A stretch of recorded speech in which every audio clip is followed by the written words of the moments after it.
One of the more difficult things for students of history can be understanding how to answer different questions depending on the command verb. That is, the word in the question that actually tells you what you're expected to do for that question.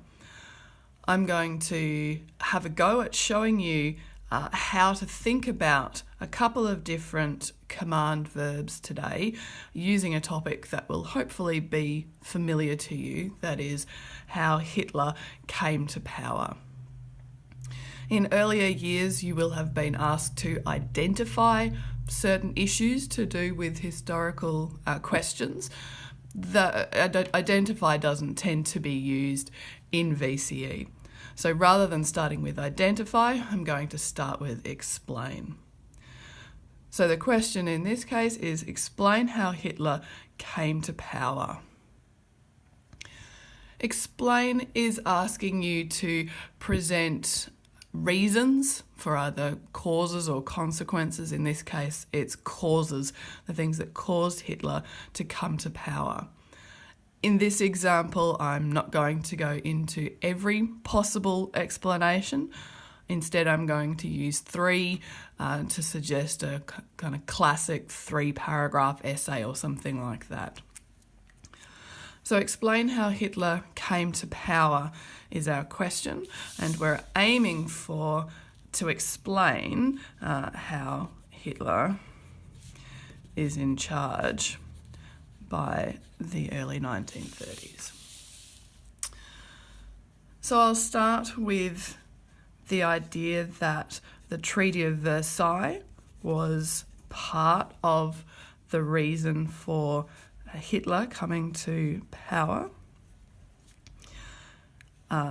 If I was simply identifying, I would stop there to say that the Treaty of Versailles contributed to Hitler coming to power, but this is explain.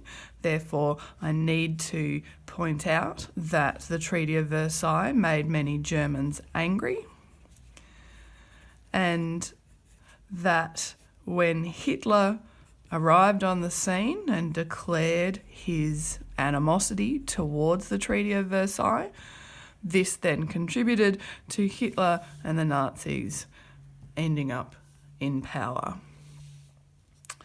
Secondly, it's often suggested that the Great Depression contributed to Hitler's rise. And again, we need to suggest it's not just the existence of the Great Depression, but that it contributed to many Germans being disappointed or angry with their current government, the Weimar government, and that when Hitler arrived on the scene promising change, this then contributes to his rise to power. Thirdly, and you'll notice here that I'm going in chronological order, the furthest away. So this is from 1919, or really 1920, the Great Depression, 1929, 1930 or so. And then thirdly, President Hindenburg appoints Hitler as Chancellor of Germany,